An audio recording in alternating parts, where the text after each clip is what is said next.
Querida Igreja de Jesus, eu saúdo a todos com a paz do nosso Senhor e Salvador Jesus Cristo. Nós, nesse momento, estamos iniciando mais uma lição na nossa Escola Bíblica Dominical. Desta feita, vamos estudar a lição de número 12 das lições bíblicas das Assembleias de Deus. E nós vamos tomar como base uma leitura dirigida da nossa lições bíblicas, primeiro trimestre de 2020. E o tema central desta lição foi origem, queda e redenção. A raça humana, origem, queda e redenção. E vamos estudar hoje a lição de número 12, que é a penúltima lição, que trata de Jesus, o homem perfeito. Na lição anterior, nós estudamos sobre o homem do pecado, que tratava da figura do anticristo. Foi uma panorâmica, porque o assunto é extenso, é complexo, mas a abordagem foi de uma forma panorâmica, para que vocês pudessem ter ideia de como será essa figura nefasta, tenebrosa, que um dia irá aparecer no cenário do mundo, só após o arrebatamento da igreja. É um assunto que você pode acompanhar no vídeo, no nosso canal, onde você vai ter a oportunidade de acompanhar esta lição, que está no nosso canal, e poder aproveitar com outras leituras complementares, principalmente do livro que acompanha, que faz a abordagem desta lição, que é o livro que o nosso comentarista escreveu junto com a nossa lição, que é o pastor Claudionor de Andrade, que é publicado pela CPAD. Aqui tem todas as lições, as 13 lições do primeiro trimestre de 2020, comentadas de forma mais aprofundada, porque a lição é apenas um resumo. Então aconselho você, se tiver interesse em aprofundar um pouco mais, adquirir este livro na CPAD, que é a Casa Publicadora das Assembleias de Deus, que você pode atingir pela internet, que é uma forma de você aprofundar-se mais nesse assunto tão maravilhoso acerca do nosso Senhor e Salvador Jesus Cristo, como também o conjunto das outras 11 lições que nós estudamos até a semana passada, a lição de número 11.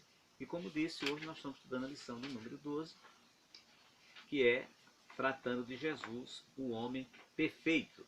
E o texto bíblico em classe está lá escrito no capítulo 2, do verso 40 ao verso 52 de Lucas, do Evangelho segundo escreveu Lucas. A nossa lição está dividida, como sempre, em 3 tópicos. O primeiro deles vai tratar sobre Jesus, verdadeiro Deus. O segundo, Jesus, o verdadeiro homem.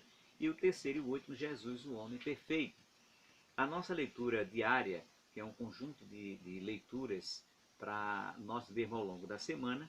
Na segunda-feira, o nascimento de Jesus, Mateus capítulo 1, verso 18. Na terça, a infância de Jesus, Lucas capítulo 2, verso 52. Na quarta, o filho na casa do pai, Lucas capítulo 2, verso 42 ao 49. Na quinta, o batismo e a unção de Jesus, Lucas capítulo 3, verso 23. Na sexta, na palavra Jesus inicia seu ministério, Lucas capítulo 4, verso 16 e capítulo 4, verso 16 ao verso 30. E no sábado, Jesus, o princípio e o fim de todas as coisas, Apocalipse capítulo 22 e o verso 13. E nós temos alguns objetivos a atingir na leitura desta lição. O primeiro dele é expor a divindade de Jesus. O segundo, explicar a humanidade de Jesus. E o terceiro e último, assinalar a perfeição de Jesus. Com relação a este tema de Jesus, o perfeito homem, nós temos uma observação que é a nossa confissão de fé. No que diz respeito a este tema, que nós temos aqui a declaração de fé das Assembleias de Deus, que pode ser adquirida também em qualquer livraria da CPAD, onde nós aqui firmamos a nossa confissão de fé, baseado, claro, no credo dos apóstolos e na Santíssima Palavra de Deus. E uma dessas confissões é exatamente em relação à doutrina da divindade do nosso Senhor e Salvador Jesus Cristo. Por que isso é importante? Porque falsas doutrinas têm aparecido ao longo da história do cristianismo e várias delas exatamente tentando descaracterizar e pregar heresia em relação tanto à divindade de Jesus quanto à humanidade de Jesus, como por exemplo a falsamente chamada Testemunha de Jeová, que é uma seita cujo idealizador é o Charles Taze Russell, um desviado, que começou a pregar de forma herética que Jesus não é Deus e, portanto, os testemunhos de Jeová até hoje prega nos seus salões, né, essa doutrina herética, aonde diz que Jesus não é Deus. Então, portanto, está aqui na contramão da palavra do Senhor Jesus Cristo e na contramão do que crê a maioria absoluta dos evangélicos protestantes, que tem a palavra de Deus como inerrante, infalível.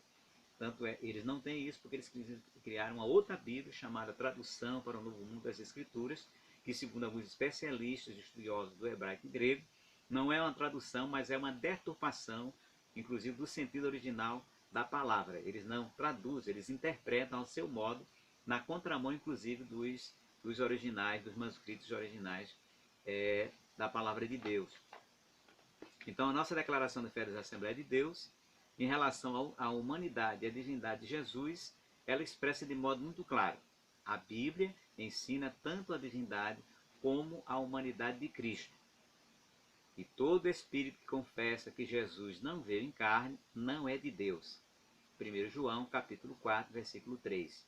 A humanidade de Cristo está unida à sua divindade, pois ele possui as duas naturezas. É o que nós chamamos de união hipostática, que é a união das duas naturezas, a natureza divina, a natureza humana, que se funde em uma só pessoa, que é a pessoa do nosso Senhor e Salvador Jesus Cristo. Por isso nós dissemos que Jesus é perfeito homem e é perfeito Deus, o verdadeiro Deus. Então, ele mantém essas duas uniões, essa união mantém intacta as propriedades de cada natureza. Ou seja, Jesus é verdadeiro homem e verdadeiro Deus. Ele chorou, se cansou, dormiu. A única diferença que tem de Jesus em relação a nós é que ele era sem pecado, nasceu sem pecado. Mas ele também padeceu todas as aflições que nós padecemos enquanto ser humano. Tivemos fome, sede, nos angustiamos, choramos. Tudo isso Jesus fez. Mas em nada disso ele pecou, até se irou. Mas a palavra de Deus diz que não houve engano na sua boca, e nada ele pecou. Então, portanto, embora seja uma doutrina clássica do cristianismo, ainda é possível encontrar muitas pessoas que negam tanto a humanidade de Jesus ou a sua divindade, o que configura, como já disse a princípio, numa heresia. Então, se encontrar algum grupo religioso que se diz cristão, mas que não acredita que Jesus veio em carne, não acredita na humanidade de Jesus, é uma heresia. Né? E se tiver algum grupo religioso que se diz cristão, mas não acredita na divindade de Jesus, também é uma heresia. Então, para ser cristão autêntico, tem que acreditar que Jesus é verdadeiro Deus e verdadeiro homem, conforme aqui diz a palavra do Senhor, nosso Deus. Então, essas pessoas cometem erros básicos de selecionar ou isolar um aspecto somente da natureza de Jesus. Nesse sentido, diz aqui o nosso comentarista, nossa declaração, a declaração de fé das Assembleias de Deus, não deixa dúvida quanto às duas naturezas, a humana e a divina de Cristo, o nosso Senhor. Então, portanto, meu amigo querido, minha amiga querida, você que se considera cristão, aqui vai um alerta. Se você se considera cristão, creia com toda a sua alma, todo o seu coração, que Jesus ele possui as duas naturezas em união perfeita. Ele é verdadeiro Deus e é verdadeiro homem. Então, você que é cristão, não se afaste dessas duas principais, ou dessa verdade principal da palavra do Senhor, nosso Deus. Então, nós deixamos claro, aqui o nosso nome já diz, que a humanidade de Jesus não era aparente, mas era real. Porque os gnósticos, eles pregam que Jesus tinha apenas uma aparência de carne, mas que não era verdadeiramente carne, ele não era verdadeiramente corpo humano. E isso ele deixou muito claro para Tomé, quando Tomé tocou na carne dele, no lugar onde havia sido ferido com aquela lança do soldado, mostrando que o corpo humano dele era igual ao dos discípulos. Agora, naquele momento, Tomé é glorificado, mas assim mesmo corpo humano. Então, portanto, ele é em tudo semelhante a nós, só que a única exceção é que ele não tem pecado, como todos nós, como todo ser humano que dá-se de mulher, tem pecado, conforme diz o Salmo 51, o salmista dizendo, em pecado fui gerado e em pecado concebeu minha mãe. Jesus foi concebido por uma mulher, mas não teve a participação do homem. Foi o Espírito Santo de Deus que atuou sobre Maria e ela engravidou do nosso Senhor e Salvador Jesus Cristo. Então, esse mesmo Espírito, ele nesta lição, nos ajude a compreender essa maravilhosa e imprescindível doutrina da Bíblia Sagrada, que é a doutrina da Cristologia. Cristologia, que é um dos ramos da teologia sistemática cristã, que vai tratar exatamente sobre o nascimento, sobre a figura, sobre a pessoa do Senhor Jesus Cristo. Vai tratar do seu nascimento, da sua morte, ressurreição e, claro, da sua duas naturezas, da união dessas duas naturezas, que é a natureza humana e a natureza divina. E, portanto, vamos passar logo ao primeiro tópico da nossa lição, que diz assim o nosso comentarista: nós professamos que o nosso Senhor Jesus era perfeitamente humano e perfeitamente divino. Essa é a nossa crença da maioria das igrejas evangélicas protestantes, que tem a Bíblia como fundamento da sua fé.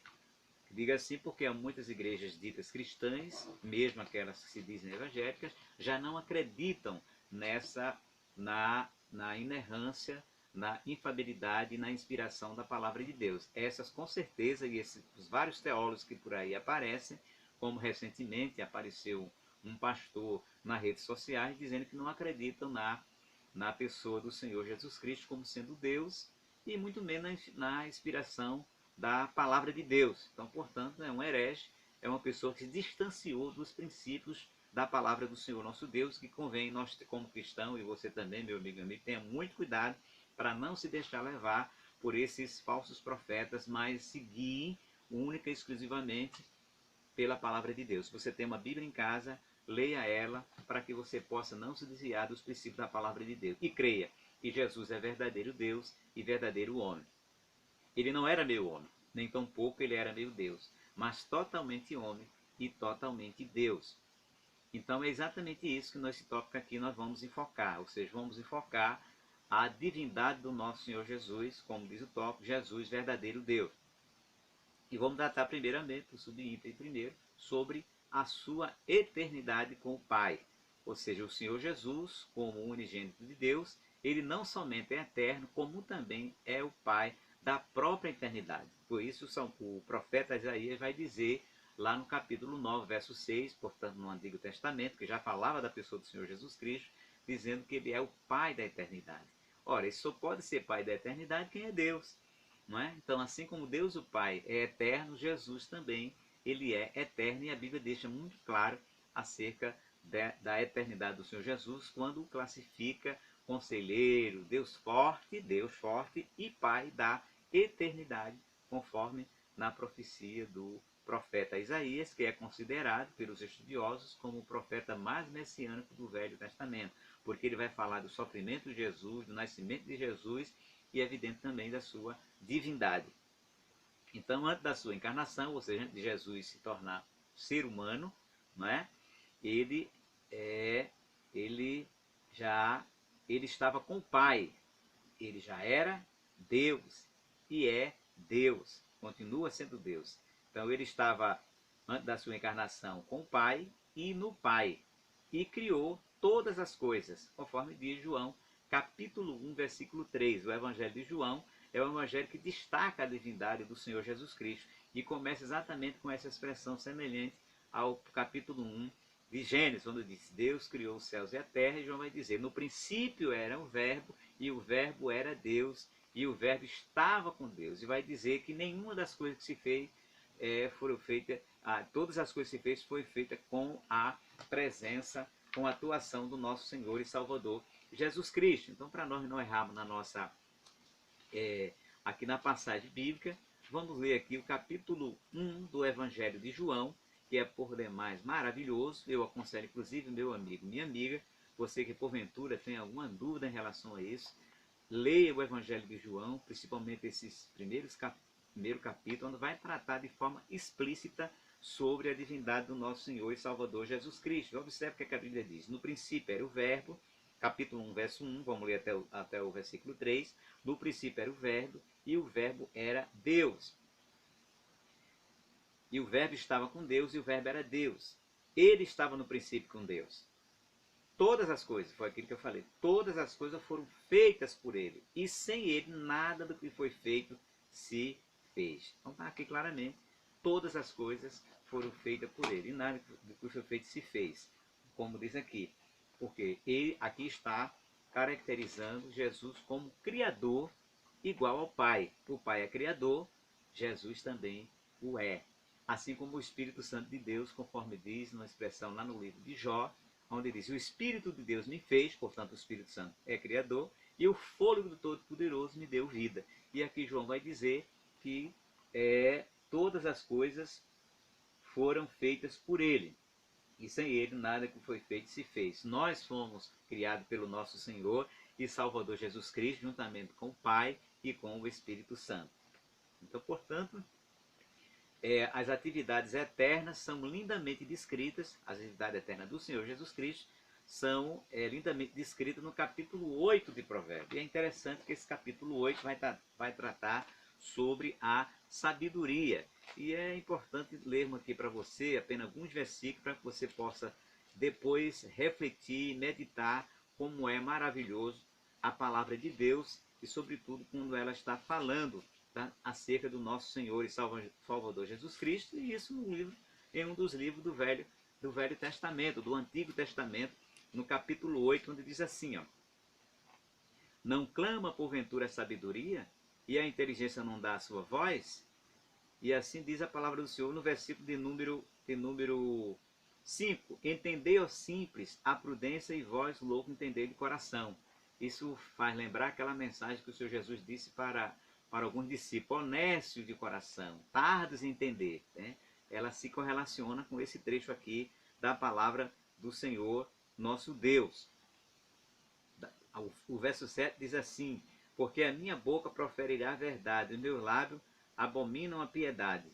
Em justiça são todas as palavras da minha boca, não há nelas nenhuma coisa tortuosa nem perversa. É o que diz a palavra de Deus em relação ao nosso Senhor e Salvador Jesus Cristo, não houve engano na sua boca. É o que diz aqui o capítulo 8, o verso 7 de Provérbios, que eu aconselho que você também leia a palavra de Deus, porque é dessa forma que o Espírito Santo vai atuar no seu coração e na sua vida, meu amigo. Então, portanto, aqui, continuando a nossa lição, o subitem 2 do tópico 1 vai falar sobre seus atributos, grandezas e perfeições. Jesus Cristo é a fonte de vida, conforme de João 1:4, como diz aqui João 1:4, nele estava a vida. Então, portanto, Jesus é a fonte de vida. Ele mesmo disse: eu sou o caminho, a verdade e a vida. Então, se você procura vida, uma vida renovada, uma vida verdadeira em Deus, você tem que aceitar Jesus como Senhor e Salvador da sua vida. Não só aceitá-lo, mas também permanecer nele, conforme ele diz no capítulo 8, verso 31. Verdadeiramente serei meu discípulo se permanecerdes nos meus ensinamentos. Então, aceite a vida em Jesus e permaneça nesta vida em Jesus, porque ele é a verdadeira luz que ilumina ou que alumia todo homem que vem ao mundo. Logo, ele tem vida em si mesmo, como ele disse, que daria vida e vida com abundância, conforme João 5,16 a Hebreus 7,16. Sendo Deus de Deus, é imutável, assim como o Pai é imutável, Jesus também é, como diz a palavra do Senhor. Jesus Cristo é o mesmo ontem, hoje e eternamente. Então nós estamos servindo a um Deus todo-poderoso que um dia manifestou-se em carne, habitou entre nós, cheio de graça e de verdade, e hoje está no céu, ao lado do Deus Pai, intercedendo por minha e pela sua vida, e também pelo seu Espírito, convidando a você e a todos quanto ainda não tem Jesus para aceitá-lo como Senhor da sua vida, porque só Ele tem vida para lhe dar. E Ele é imutável, Ele continua cheio de misericórdia, cheio de amor, e este amor que fez com que Ele entregasse a sua vida no Calvário. Ele é onipresente, ou seja, os seus olhos são, Ele é onipresente, Ele está em todos os lugares, porque Ele é Deus. Você pode estar em qualquer lugar onde esteja, os olhos de Jesus estão contemplando a sua vida. Portanto, onde você está, você pode orar, você pode confessá-lo como Senhor e Salvador da sua vida. E para você, querida igreja, é uma alegria saber que Jesus está presente em todos os lugares, em todos os momentos da sua vida. Ele é passado, é presente e é futuro. Ele é o eu sou o que sou, como ele disse para os judeus, que desencadeou inclusive a grande ira dos fariseus por achar que ele estava blasfemando, mas ele estava sendo verdadeiro, porque de fato ele era e é Deus. Ele é onisciente, portanto ele sabe todas as coisas. Aqui cai por terra aquela velha expressão, aquela crença que não tem fundamento na palavra de Deus, que Jesus não sabe o dia da sua vinda. Olha, ele é onisciente. Se ele é onisciente, ele sabe o dia da sua vinda. Claro que no dia da sua carne, ele não estava com esse atributo, usando esse atributo que ele estava como homem, né? Estava ali, quem estava aparecendo em toda a sua essência era a natureza humana. Né? Então ele se esvaziou da sua glória, dos seus atributos, para poder morrer como homem. Se ele tivesse com todos os seus atributos, ele não podia morrer, porque um Deus é imortal. Mas na condição de ser humano, perfeito ser humano, ele poderia, como pôde, deu a sua vida por todos nós. Mas ele, quando ressuscitou, retomou todos os seus atributos, entre eles o da onisciência, razão pela qual o livro de Apocalipse vai mostrar ele revelando todas as coisas do futuro para João. E só quem é onisciente é quem conhece o futuro, e Jesus, portanto, é onisciente. Ele sabe todas as coisas. Mateus capítulo 9, verso 4 e 5, algumas referências bíblicas. João capítulo 2, verso 24 e 25. E assim, além de Colossenses capítulo 2, verso 3. Então, sua onipotência não pode ser ignorada, porque todo o poder nos céus e na terra ele tem, está nas mãos do Senhor. Quando ele subiu aos céus, foi assunto aos céus, ele diz: todo poder me é dado nos céus e na terra. E só quem tem todo poder é quem é todo poderoso. Só quem tem todo poder é quem é Deus. E Jesus, por conseguinte, é Deus, porque ele é o todo poderoso. Ele esvaziou-se, o subitem 3 diz: ele esvaziou-se de sua glória, mas não da sua divindade. É importante nós termos aqui pararmos e meditarmos nisso. Então, quando da sua encarnação, no ventre puro e virginal de Maria, o Filho de Deus não se esvaziou da sua divindade. É diferente, ele esvaziou-se dos atributos da sua divindade, mas não da sua divindade, que faz parte da sua natureza divina, mas sim da sua glória, conforme diz Filipenses capítulo 2, versículo do 5 ao 11. Então, conforme podemos atestar pelos versículos que nós já mencionamos aqui, dizendo para vocês, o Senhor Jesus, em seu ministério terreno, fazia uso dos seus atributos divinos sempre que fosse necessário, mas não usava em toda a sua totalidade, porque ele estava ali como homem, né? Como nós afirmamos agora há pouco, no nome de Jesus.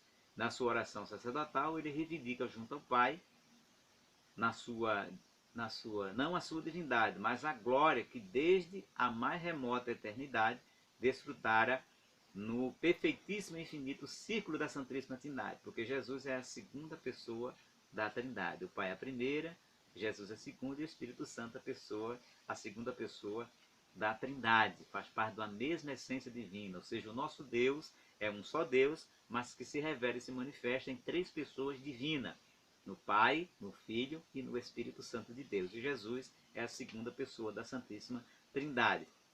Então, e isso seus discípulos sabiam que ele era Deus. Mateus capítulo 14, verso 33. Então, com isso nós encerramos aqui o primeiro tópico da nossa lição, Jesus como verdadeiro Deus, e vamos passar agora a Jesus, o segundo tópico, que é Jesus, o verdadeiro homem. E já nesse segundo tópico nós vamos vamos aqui falar sobre a concepção, a encarnação e o nascimento do Filho de Deus, né?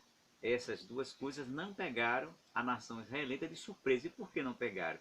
Porque os judeus sabiam pelas escrituras do Antigo Testamento que o Messias em breve chegaria. Inclusive Herodes, quando foi anunciado que o rei dos judeus tinha nascido, ele chamou os escribas, né, os doutores da lei, para explicar de onde nasceria o Cristo. E com base nas profecias do Antigo Testamento, eles disseram que o Messias seria da tribo de Judá, um descendente de Davi, que nasceria em Belém.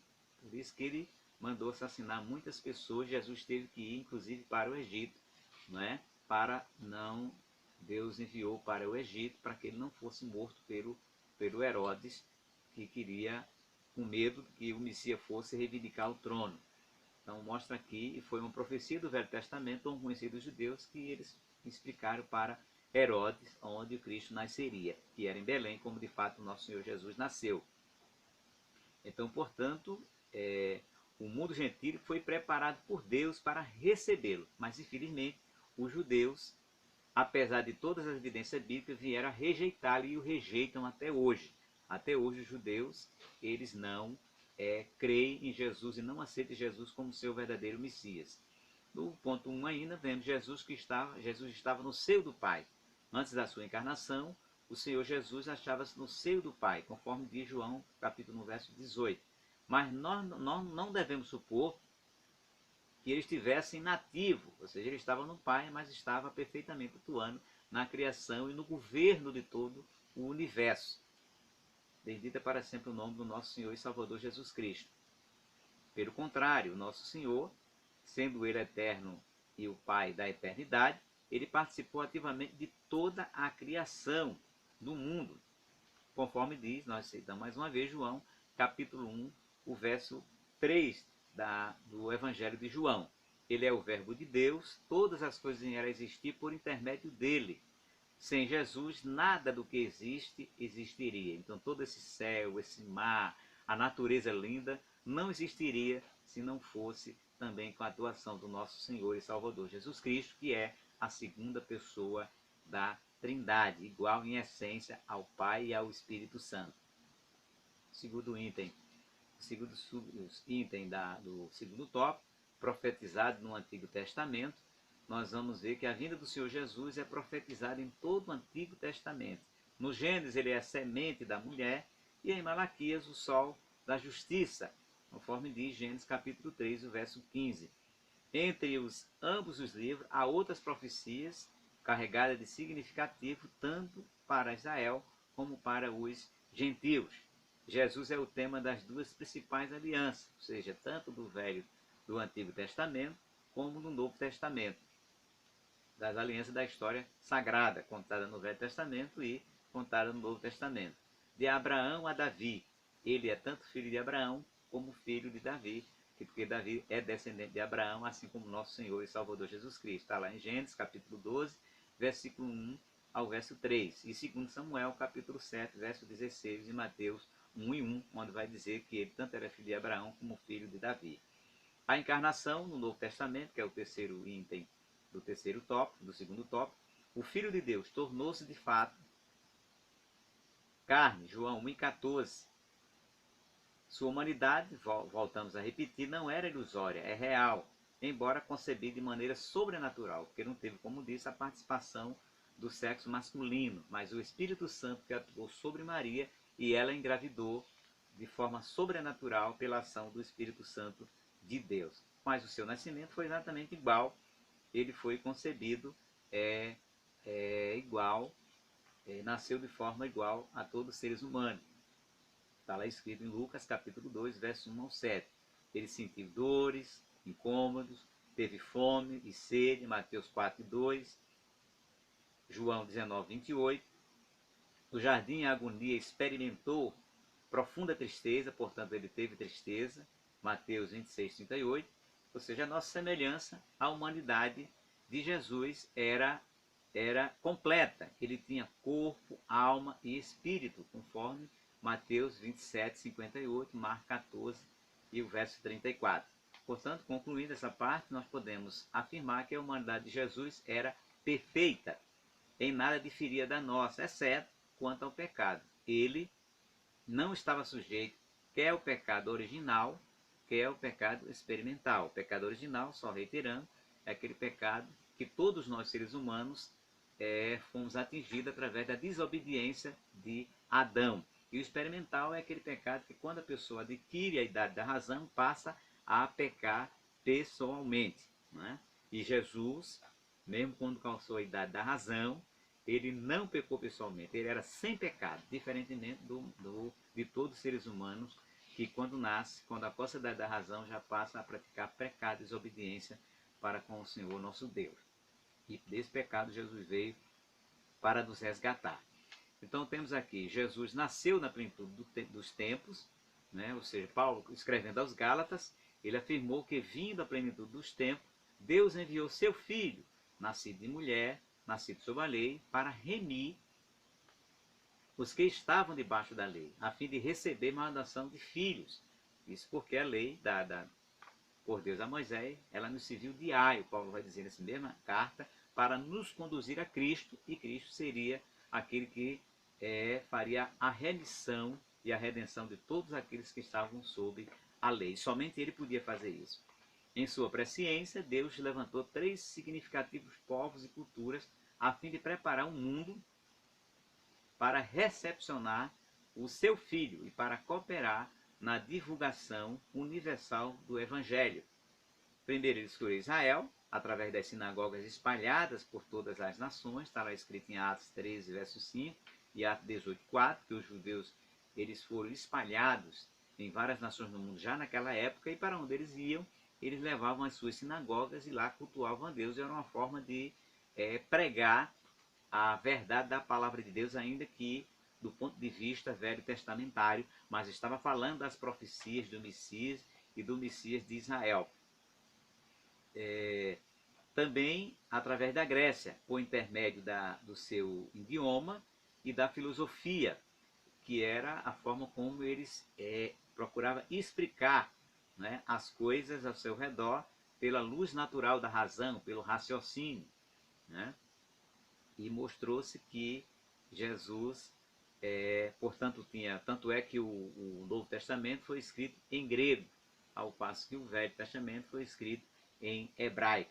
E Deus utilizou-se dessas ferramentas dos homens, a sua sabedoria, a sua filosofia, para realmente preparar um ambiente para o Evangelho, para o surgimento do seu Filho, o nosso Senhor e Salvador Jesus Cristo. E finalmente Roma, por meio de suas leis, governos e estrada de excelente qualidade, que facilitou a movimentação, as viagens, por exemplo, de Paulo, de outros discípulos para lá e para cá, porque tanto as estradas eram boas, como inclusive do ponto de vista da segurança, que hoje é tão temida pelas pessoas, que não há segurança, mas naquela época do Império Romano havia muita vigilância, havia muita segurança para evitar assalto nas estradas, e isso facilitou a expansão do Evangelho através não só dos discípulos, como através dos pequenos comerciantes, dos pequenos artesãos que viajavam de uma cidade para outra, né, dentro do Império Romano, e com isso levando a mensagem do Senhor Jesus Cristo a todos os povos que estavam sob o domínio de Roma. Nós vamos ver isso também lá em Atos dos Apóstolos, capítulo 25, versículo 10 ao verso 12, e Atos dos Apóstolos, capítulo 16, o verso 1 ao verso 10. Foi onde se deu o registro do nascimento do Evangelho, da expansão do Evangelho do Senhor Jesus, quando Jesus, antes de subir aos céus, capítulo 1 de Atos, disse ficar em Jerusalém, até que do alto seja revestido de poder e ser minha testemunha em Jerusalém, Samaria, até os confins da terra. Então, ali em Atos é o começo da expansão do Evangelho de Jesus e o cumprimento, né, a obediência dos discípulos a esse mandamento do nosso Senhor Jesus. Ir por todo mundo, pregar o Evangelho a toda criatura. Em Israel, Jesus é apresentado ao mundo. O Filho de Deus, que segundo a carne, é também filho de Davi e de Abraão. Nasceu em Israel, sob a lei de Moisés e de Roma. Está lá em Mateus, capítulo 1, como nós dissemos anteriormente, e também em Atos, capítulo 4, verso 4, além de Lucas, capítulo 2, verso 1 ao 5. Tendo ele uma educação harmônica e perfeita, tanto de Deus quanto diante dos homens. Ele iniciou o seu ministério aos 30 anos de idade, conforme está escrito em Lucas, capítulo 3, verso 23. E conforme veremos nos próximos tópicos, que é o terceiro e último tópico, o Senhor Jesus foi em todas as coisas o mais perfeito dos homens. Então, portanto, meu querido amigo, minha querida amiga, querida Igreja de Jesus, que você possa se assenhorear dessas verdades e ter claro na sua mente, no seu coração, que Jesus foi exatamente homem igual a mim e a você, com uma diferença muito concreta, substancial. Ele era sem pecado, mas ele passou por todas as dificuldades que eu e você passamos na vida, pelas crises políticas que tinha ali com Roma em relação a Israel, as crises sociais, porque havia muita pobreza, e por Jesus disse que mandou dizer a João que o evangelho era pregado entre os pobres, não é? Portanto, o Senhor Jesus estava no meio das pessoas de pouca renda, das pessoas que sofriam todos aqueles problemas sociais e econômicos, como nós hoje estamos sofrendo também.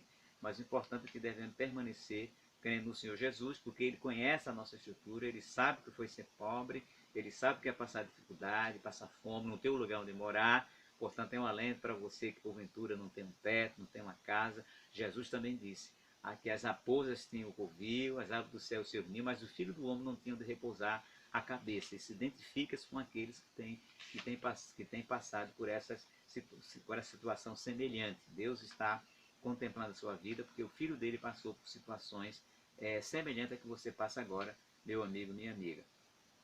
O terceiro e último tópico fala sobre Jesus, o homem perfeito. Afinal, o Senhor Jesus era ou não um ser humano semelhante a nós? Sim, ele era semelhante a nós e melhor do que nós, pois não se estava sujeito, quer ao pecado de novo original, quer ao pecado experimental, ou seja, aquele pecado de Adão, aquela natureza inclinada para a desobediência, isso o Senhor Jesus não teve.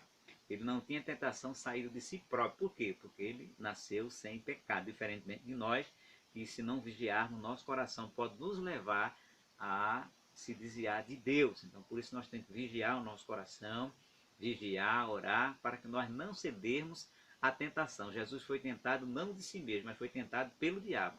Nós não somos tentados pelo diabo e também a nosso próprio coração, que sempre tem uma tendência para se afastar de Deus. Por isso que eu e você temos que vigiar e pedir ao nosso Senhor Jesus Cristo que nos ajude a ser como Ele, ser imitador dele como Filho de Deus. Então, a humanidade de Jesus não era aparente, era tão real quanto a nossa. Em momento algum, ele usou a sua divindade para suprir suas carências humanas, como ele mesmo disse para Pedro, que desembanhou aquela espada ali no jardim, quando ele foi preso, Jardim das Oliveiras, uma das Oliveiras, e ele disse: por acaso, se eu não pedisse, eu orasse ao Pai, o Pai não me mandaria 12 legiões de anjos para salvá-lo? Podia fazer isso, mas ele não usou desses seus atributos, porque ele estava vivendo e quis viver como um perfeito homem, como nós.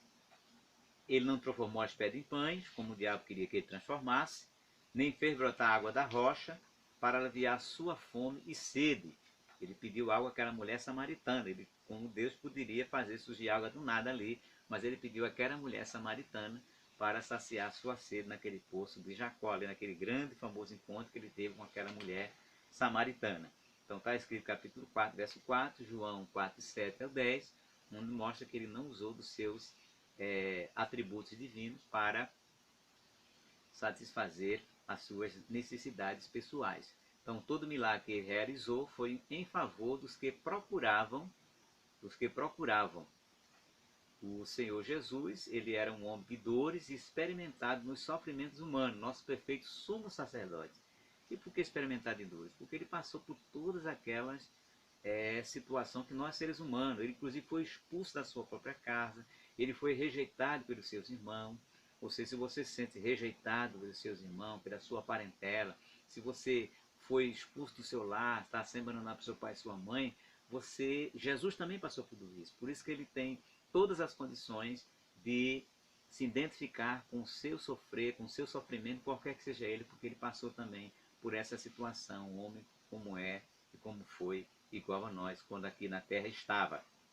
Então ele era um homem de dor experimentado, do sofrimento humano, e ele é o modelo perfeito, além de ser hoje o nosso sumo sacerdote diante do Senhor nosso Deus, conforme registra Hebreus capítulo 7 e o verso 26. E ainda temos aqui Jesus, o último Adão. O primeiro Adão fracassou no Éden. E por que fracassou? Porque ele desobedeceu a Deus. Ele foi tentado pelo diabo, mas ele não resistiu à tentação e cedeu e pecou contra a santidade de Deus, desobedecendo a Deus. E o último Adão, que é o nosso Senhor Jesus Cristo, ele triunfou no deserto. Ou seja, Adão estava num lugar maravilhoso, num lugar belo, lugar que tinha visitação de Deus, portanto ele tinha todas as condições de não pecar contra Deus e pecou.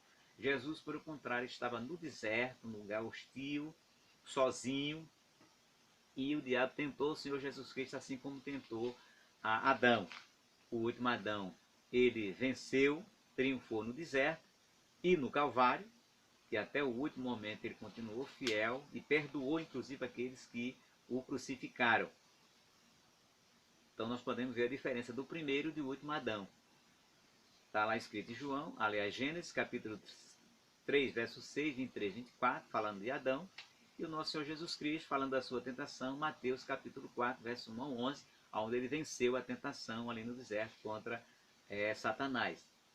Embora divino, Jesus não era menos humano que Adão. Na plenitude de sua humanidade, venceu todas as tentações por nós, para que nele fôssemos vivificados. 1 Coríntios, capítulo 15, verso 45. Então, quando olhamos para o Senhor Jesus Cristo, nós concluímos que a humanidade, não foi um fracasso, porque apenas nele somos plenamente redimidos. E nos mostra claramente que Deus, ele glorificou em Jesus a humanidade, né, o ser humano, demonstrando claramente que Deus ama o homem, ama o ser humano, e por isso que ele se transformou no ser humano, passou pelas semelhantes dificuldades que todo ser humano passa, para demonstrar que ele é um Deus presente, é um Deus que se importa com todas as agruras do ser humano, e ele mesmo se transformou em um para morrer pela mim, pela sua vida, e essa é uma demonstração do grande amor de Deus para com todos os seres humanos. Espero que você, meu amigo e minha amiga, leve isso em consideração e aceite o nosso Senhor e Salvador Jesus Cristo, que é o verdadeiro homem e também o verdadeiro Deus. E aqui, como último tópico, o último item do terceiro tópico, a perfeição espiritual e moral de Jesus. Como já frisamos, o Senhor Jesus, embora dotado de uma natureza humana igual à nossa, jamais esteve sujeito ao pecado original, nem ao pecado experimental. De novo, a concepção do pecado original é o pecado experimental. O pecado original, só reiterando, é aquele pecado que todos os homens herdaram de Adão. Quando Adão desobedeceu, ele passou para todos os seus descendentes essa vontade, esse desejo de viver de uma forma desobediente diante de Deus. Jesus não tinha isso em si, não é? E nem tampouco ele nunca pecou pessoalmente, nem teve desejo de pecar, porque ele não foi atingido por aquela semente maligna do pecado de Adão, e que você e eu fomos atingidos, e por isso mesmo precisamos pedir a Deus, nos arrepender, né, do pecado experimental, para que Jesus possa nos perdoar deles e também daquele pecado original. E Jesus morreu no Calvário exatamente para nos dar essa salvação e tirar de sobre nós o poder que esse pecado exerce sobre as nossas vidas, e passarmos a imitá-lo como um verdadeiro homem obediente ao nosso Senhor e Salvador Jesus Cristo. Então, portanto, eis que escreveu o autor da Epístola aos Hebreus sobre o nosso Senhor Jesus, porque nos convinha tal sumo sacerdote, santo, inocente, imaculado, separado dos pecadores e feito mais sublime do que o céu.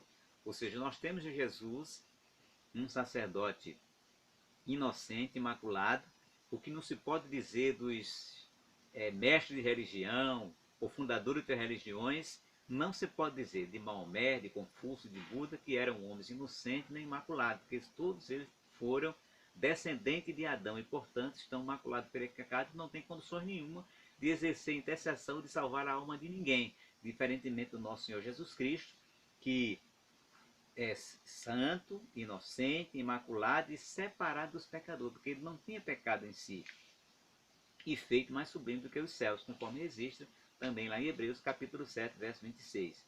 Então, tanto no falar como no agir, Jesus era perfeito. Nem o dolo ou engano achava-se em seus lábios, conforme registra Pedro na sua carta, 1 Pedro capítulo 2, versículo 21 ao 24. O nosso Senhor Jesus, ele era perfeito em todas as coisas. Ele é o nosso excelso modelo, conforme diz no capítulo 4, o versículo 13 da Epístola do apóstolo Paulo aos Filipenses, que convém neste momento ler para você que você seja levado, você se deixe tocar pela palavra de Deus e passe também a imitar o nosso Senhor e Salvador Jesus Cristo. E isso Deus nos dá condições, como deu o nosso Senhor Jesus como humano, para obedecer a Ele. Então veja o que é que diz Filipenses capítulo 4 e o verso 13, diz assim: posso todas as coisas naquele que me fortalece. Então Deus fortaleceu o nosso Senhor Jesus Cristo, verdadeiro homem, é o Deus que tem poder para fortalecer você em todas as coisas, e você também vencer o pecado como nosso Senhor Jesus venceu. E ele venceu porque se tornou e quis ser obediente a Deus, tornou-se não, ele era obediente a Deus até a sua morte, e você também pode ser obediente ao Senhor nosso Deus, se você fortalecesse no Senhor. Posso todas as coisas naquele que me fortalece. Então você pode vencer, meu amigo, minha amiga, todas as coisas que vêm para tentar a sua vida. Então, para concluir, nós temos que olhar firmemente para este Jesus maravilhoso, para este Jesus perfeito homem, para este Jesus perfeito Deus, para que nós possamos chegar à sua estatura, ou seja, a estatura de varões perfeitos, homens e mulheres moldados pelo seu Espírito, ou seja, pelo Espírito Santo, o Espírito de Jesus, porque ele sim é quem vai dar essa possibilidade de nós, de forma concreta, real, sermos aos nossos iguais, semelhante ao nosso Senhor Jesus, em obediência ao Senhor nosso Deus. Então ele é o nosso consumado exemplo em todas as coisas. E é por ele que ansiamos, e é por ele que nós devemos ansiar, não é? Quando do arrebatamento da igreja, nós estaremos para sempre com este amado Senhor Jesus Cristo. Estaremos para sempre com esse amado Salvador, Jesus Cristo, que é verdadeiro homem e verdadeiro Deus. Glória, portanto, ao nome do nosso Senhor e Salvador Jesus Cristo. Então, espero, meu amigo, minha amiga, querida Igreja de Jesus, que você possa ter refletido nesses poucos minutos comigo nesta lição, mas quero de novo reiterar, essa lição não visou finalizar este assunto, que é amplo, que é belo, que é maravilhoso, mas que você continue estudando a palavra de Deus no que diz respeito à salvação, mas em especial, como diz a nossa lição, a obra vicária do nosso Senhor Jesus, ao nosso Senhor Jesus, a união das suas duas naturezas, humana e divina, para que você não tenha nenhuma dúvida de que o nosso Senhor Jesus, ele é verdadeiro Deus e é verdadeiro homem. Assim que Deus abençoe ricamente a sua vida e que você possa colocar em prática a palavra de Deus, e você terá da parte do Senhor Jesus tudo aquilo que você precisa para servir a Deus, nosso Senhor e nosso Pai. Assim que o Senhor, nosso Deus, abençoe a todos vocês, em nome de Jesus.